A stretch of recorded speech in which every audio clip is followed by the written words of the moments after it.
ನನ್ನ ಹೆಸರು ಶರತ್. ನಾನು ಬೆಂಗಳೂರಿನಲ್ಲಿ ಆಟೋ ಚಾಲಕನಾಗಿ ಕೆಲಸ ಮಾಡುತ್ತಿದ್ದೇನೆ. ನನಗೆ ಒಬ್ಬರು ಆಂಟಿ ಸಿಕ್ಕಿದರು. ಆಗ ಏನಾಯಿತು ಎಂದು ಹೇಳುತ್ತೇನೆ, ಕೊನೆಯವರೆಗೂ ಕೇಳಿ. ಮಸ್ತಾಗೈತೆ ಮತ್ತು ಸ್ಟೋರಿ. ನನ್ನ ವಯಸ್ಸು 25. ನಾನು ಬೆಂಗಳೂರಿನಲ್ಲಿ ಒಂದು ಪಿಜಿಯಲ್ಲಿ ಇದ್ದುಕೊಂಡು ಆಟೋ ಚಾಲಕನಾಗಿ ಕೆಲಸ ಮಾಡುತ್ತಿದ್ದೆ. ನಾನು ಚೆನ್ನಾಗಿಯೇ ದುಡಿಯುತ್ತಿದ್ದೆ. ನನಗೆ ಒಬ್ಬಳು ತಂಗಿ ಇದ್ದಳು. ಅವಳ ಮದುವೆ ನಾನು ಮಾಡಬೇಕಾಗಿತ್ತು. ಆ ಜವಾಬ್ದಾರಿ ನನ್ನ ಮೇಲೆ ಇತ್ತು. ಅದಕ್ಕೆ ನಾನು ಒಂದು ದಿನ ಬಿಡದೆ ದಿನ ಆಟೋವನ್ನು ಓಡಿಸಿ ದುಡ್ಡನ್ನು ಜೋಡಿಸುತ್ತಾ ಇದ್ದೆ. 2 ವರ್ಷ ಬೆಂಗಳೂರಿನಲ್ಲಿ ನಾನು ದುಡಿಯುತ್ತಾ ಇದ್ದೆ. ಒಂದು ದಿನ ಹೀಗೆ ಬೆಳಿಗ್ಗೆ ಎದ್ದು ಕೆಲಸಕ್ಕೆ ಹೊರಟೆ. ಆಟೋ ತೆಗೆದುಕೊಂಡು. ಆಗ ನನಗೆ ಮೆಜೆಸ್ಟಿಕ್ನಲ್ಲಿ ಒಬ್ಬರು ಪ್ಯಾಸೆಂಜರ್ ಸಿಕ್ಕರು. ಅವರ ಹೆಸರು ಚೈತ್ರಾ ಎಂದು. ಅವರು ನನ್ನ ಆಟೋ ಹತ್ತಿ ನನಗೆ ಒಂದು ಅಡ್ರೆಸ್ ತೋರಿಸಿದರು. ಈ ಅಡ್ರೆಸ್ಸಿಗೆ ಹೋಗುತ್ತೀರಾ ಎಂದು ಕೇಳಿದರೆ ನಾನು ಆಗಲಿ ಎಂದು ಅಲ್ಲಿಂದ ಇಬ್ಬರು ಆಟೋದಲ್ಲಿ ಹೊರಟೆವು. ನಾನು ಅವರಿಗೆ ಕೇಳಿದೆ, ನೀವು ಬೆಂಗಳೂರಿಗೆ ಹೊಸಬರು ಎಂದು. ಅದಕ್ಕೆ ಹೌದು, ನಿಮಗೆ ಹೇಗೆ ಗೊತ್ತಾಯಿತು ಎಂದು ಕೇಳಿದರು. ನೀವು ಯಾವಾಗ ಅಡ್ರೆಸ್ ಚೀಟಿ ತೋರಿಸಿದಾಗಲೇ ನಾನು ತಿಳಿದುಕೊಂಡೆ. ಹೌದಾ ಎಂದು ಹೇಳಿದರು. ನಾನು ಅದಕ್ಕೆ ಇಲ್ಲಿ ಏನಕ್ಕೆ ಬಂದಿದ್ದೀರಾ ಎಂದು ಕೇಳಿದೆ. ಅದಕ್ಕೆ ಅವರು, ನಾನು ನನ್ನ ಗಂಡನ ಜೊತೆ ಜಗಳ ಮಾಡಿಕೊಂಡು ಊರು ಬಿಟ್ಟು ಬಂದಿದ್ದೇನೆ ಎಂದು ಹೇಳಿದರು. ನಾನು ಏನಕ್ಕೆ ಜಗಳ ಮಾಡಿಕೊಂಡು ಬಂದಿದ್ದೀರಾ ಎಂದು ಕೇಳಿದೆ. ಅದಕ್ಕೆ ನನ್ನ ಗಂಡ ಕುಡಿದುಕೊಂಡು ಬಂದು ನನಗೆ ಚಿತ್ರಹಿಂಸೆ ಕೊಡುತ್ತಿದ್ದ. ಮತ್ತು ಅವರ ಜೊತೆ ನಮ್ಮ ಅತ್ತೆ ಕೂಡ ನನಗೆ ಚಿತ್ರಹಿಂಸೆ ಕೊಡುತ್ತಿದ್ದರು. ನನಗೆ ಸರಿಯಾದ ಆಹಾರವನ್ನು ತಿನ್ನಲು ಕೊಡುತ್ತಿರಲಿಲ್ಲ. ನನ್ನ ಅಪ್ಪ ನನ್ನ ಅಮ್ಮ ತೀರಿಕೊಂಡಿದ್ದಾರೆ. ನನ್ನ ಅಣ್ಣ ನನಗೆ ಸೇರಲ್ಲ. ಅದಕ್ಕೆ ನಾನು ನನ್ನ ಗಂಡನ ಮನೆಯಲ್ಲಿ ಇದ್ದೆ. ಎಲ್ಲೂ ಹೋಗದೆ ಹೀಗೆ ನನ್ನ ಜೊತೆ ದಿನನಿತ್ಯ ಚಿತ್ರಹಿಂಸೆ ಕೊಡುತ್ತಾರೆ. ಆಹಾರ ಕೊಡುವುದಿರಲಿಲ್ಲ. ನಾನು ಒಂದು ದಿನ ನನ್ನ ಸ್ನೇಹಿತ ಸರೋಜನ ಬಳಿ ಎಲ್ಲ ಹೇಳಿಕೊಂಡೆ. ಅದಕ್ಕೆ ನನ್ನ ಗೆಳತಿ ಸರೋಜ ನನಗೆ ಒಂದು ಉಪಾಯವನ್ನು ಹೇಳಿದಳು. ಇಲ್ಲಿಂದ ನೀನು ಹೊರಟುಬಿಡು. ಇಲ್ಲದನ್ನು ನಾನು ಇವರು ಸುಮ್ಮನೆ ಬಿಡುವುದಿಲ್ಲ. ನೀನು ಬೆಂಗಳೂರಿಗೆ ಹೋಗಿ ಅಲ್ಲಿ ಎಲ್ಲಾದರೂ ಕೆಲಸ ಮಾಡಿಕೊಂಡು ನಿನ್ನ ಜೀವನ ಮಾಡಿಕೊಂಡು ಹೋಗು ಎಂದು ಹೇಳಿದಳು. ಕೆಲವು ತಿಂಗಳಾದ ಮೇಲೆ ಒಳ್ಳೆಯ ಹುಡುಗನನ್ನು ನೋಡಿ ಮದುವೆಯಾಗಿ ಚೆನ್ನಾಗಿರು ಎಂದು ಹೇಳಿದಳು. ನಾನು ಇಲ್ಲ ಎಂದು ಹೇಳಿದರೆ ಬುದ್ಧಿವಾದ ಹೇಳಿ ಬಸ್ಸಿಗೆ ಹತ್ತಿಸಿ ಕಳಿಸಿದಳು. ಮತ್ತೆ ಚೈತ್ರಾ ಆಂಟಿ ನನಗೆ ಕೇಳಿದಳು, ನಿಮ್ಮ ಹೆಸರು ಏನೆಂದು. ನನ್ನ ಹೆಸರು ಶರತ್ ಎಂದು. ನನಗೂ ಕೂಡ ಒಬ್ಬಳು ತಂಗಿ ಇದ್ದಾಳೆ. ಅವಳಿಗೆ ನಾನು ಕೂಡ ಮದುವೆ ಮಾಡಬೇಕೆಂದು ಇಲ್ಲಿ ಬೆಂಗಳೂರಿಗೆ ಬಂದು 7 ವರ್ಷಗಳಿಂದ ದುಡಿಯುತ್ತಿದ್ದೇನೆ. ಅದಕ್ಕೆ ಚೈತ್ರಾ ಆಂಟಿ ಹೇಳಿದರು, ದಯವಿಟ್ಟು ಯಾರಾದರೂ ಒಳ್ಳೆ ಹುಡುಗನ ನೋಡಿ ಮದುವೆ ಮಾಡಿಕೊಡಿ.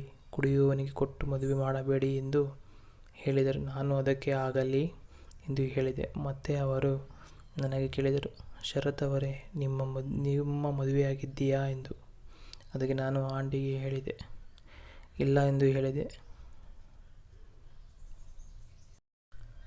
ಅಷ್ಟರಲ್ಲಿ ಆ ಅಡ್ರೆಸ್ಸಿಗೆ ನಾನು ಆಟೋದಲ್ಲಿ ತಲುಪಿದೆ. ಅಲ್ಲಿ ಅವರು ಹೇಳಿದರು, ನನಗೊಂದು ಸಹಾಯ ಮಾಡಿ ಎಂದು ಕೇಳಿದರು. ನಾನು ಏನೆಂದು ಕೇಳಿದೆ. ನಿಮ್ಮ ಮೊಬೈಲ್ ನಂಬರನ್ನು ಕೊಡಿ ಏಕೆಂದರೆ ನನಗೆ ಇಲ್ಲಿ ಯಾರೂ ಪರಿಚಯ ಇಲ್ಲ.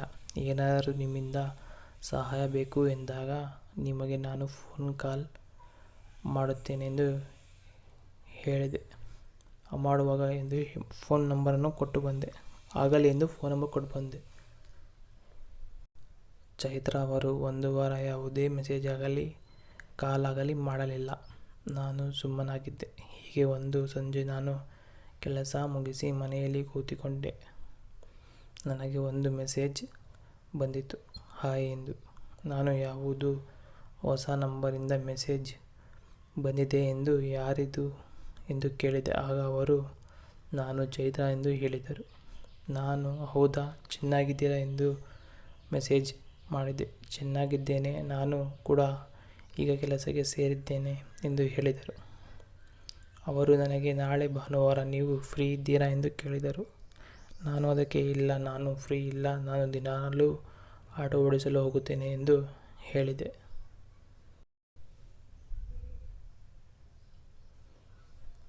ಅದಕ್ಕೆ ಅವರು, ಆಗಲಿ, ನಾಳೆ ನನಗೆ ಬೆಳಿಗ್ಗೆಯಿಂದ ಸಾಯಂಕಾಲವರೆಗೂ ಬೆಂಗಳೂರು ತೋರಿಸಿ, ನಾನು ನಿಮಗೆ ದುಡ್ಡು ಕೂಡ ಕೊಡುತ್ತೇನೆ ಎಂದು ಹೇಳಿದರು. ಆಗಲಿ ಎಂದು ಹೇಳಿದೆ. ಅದಕ್ಕೆ ಅವರು ಬೆಳ್ಳಗೆ ಬನ್ನಿ ಎಂದು ಹೇಳಿ ಸುಮ್ಮನಾದರು. ನಾನೂ ಕೂಡ ಸುಮ್ಮನಾದೆ. ನಾನು ಬೆಳಗ್ಗೆ ಎದ್ದು ಅವರ ಅಡ್ರೆಸ್ಸಿಗೆ ಹೋಗಿ ಅವರನ್ನು ಕರೆದುಕೊಂಡು ಬೆಂಗಳೂರು ಸುತ್ತಿಸಿದೆ. ಹೀಗೆ ಮಧ್ಯಾಹ್ನ ಆಯಿತು. ನಾವಿಬ್ಬರು ಒಂದು ಹೋಟೆಲ್ನಲ್ಲಿ ಊಟಕ್ಕೆ ಹೋದೆವು. ಅಲ್ಲಿ ನಾವಿಬ್ಬರು ಮಸಾಲೆ ದೋಸೆಯನ್ನು ತಿನ್ನುತ್ತಾ ಮಾತನಾಡಿದೆವು. ಅಷ್ಟರಲ್ಲಿ ಚೈತ್ರ ಅವರು, ನಾನು ನಿಮಗೇನೋ ಒಂದು ಕೇಳುತ್ತೇನೆ, ನೀವು ತಪ್ಪು ತಿಳಿದುಕೊಳ್ಳಬಾರದೆಂದು ಹೇಳಿದರು. ಅದಕ್ಕೆ ನಾನು ಆಗಲಿ ಎಂದು ಕೇಳಿ ಎಂದು ಹೇಳಿದೆ. ಅದಕ್ಕೆ ಅವರು, ನೀವು ಮದುವೆಯಾಗಿಲ್ಲ ಎಂದು ಹೇಳುತ್ತಿದ್ದೀರಲ್ಲ, ನೀವು ನಿಮ್ಮ ಹಸಿವನ್ನು ಹೇಗೆ ತೀರಿಸಿಕೊಳ್ಳುತ್ತಿದ್ದೀರಾ ಎಂದು ಹೇಳಿ ಮೇಲಿಂದ ಕೆಳಗೆ ನೋಡಿದರು. ನಾನು ಗುರು ಒಂಥರ ಫೀಸ್ ಔಟ್ ಆಯಿತು. ಅದಕ್ಕೆ ನಾನು, ಮದುವೆ ಆಗಿಲ್ಲವೆಂದರೇನು, ದೇವರು ಕೊಟ್ಟ ಕೈ ಇದೆಯಲ್ಲ ಎಂದು ಹೇಳಿ ನಕ್ಕಿದೆ. ಅವರು ಕೂಡ ಜೋರಾಗಿ ನಗುತ್ತಾ ಸುಮ್ಮನಾದರು. ಮತ್ತೆ ಅದೇ ಪ್ರಶ್ನೆಯನ್ನು, ಚೈತ್ರ ಅವರೇ, ನೀವು ಮದುವೆಯಾಗಿದ್ದೀರಿ, ನೀವು ಒಂದು ವಾರದಿಂದ ನಿಮ್ಮ ಹಸಿವನ್ನು ಹೇಗೆ ತೀರಿಸಿಕೊಳ್ಳುತ್ತಿದ್ದೀರಾ ಎಂದು ನಿಮ್ಮ ಗಂಡನನ್ನು ಬಿಟ್ಟು ಎಂದು ಕೇಳಿದೆ. ಅದಕ್ಕೆ ಚೈತ್ರ ಅವರು, ನಿಮಗೂ ಹೇಗೆ ದೇವರು ಕೈ ಕೊಟ್ಟಿದ್ದಾನೋ ಹಾಗೆ ನನಗೂ ಕೈ ಕೊಟ್ಟಿದ್ದಾನೆ ಎಂದು ಹೇಳಿ ನಕ್ಕಿದರು.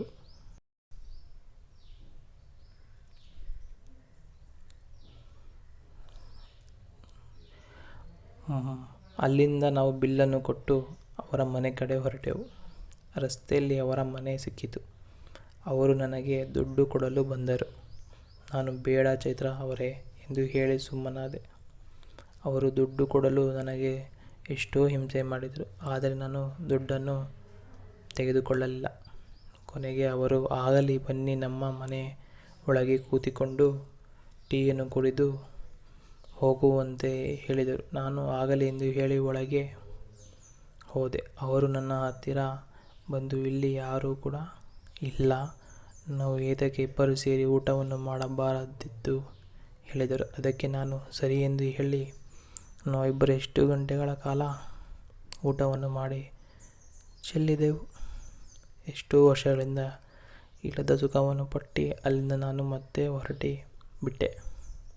ನಾನು ಕೆಲವು ದಿನಗಳ ಕಾಲ ಚೈತ್ರ ಅವರಿಗೆ ಫೋನ್ ಮಾಡಿರಲಿಲ್ಲ.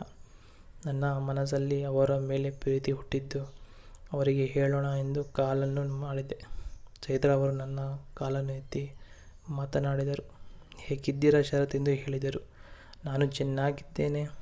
ನಾನು ನಿಮಗೆ ಏನೋ ಒಂದು ಹೇಳಬೇಕು.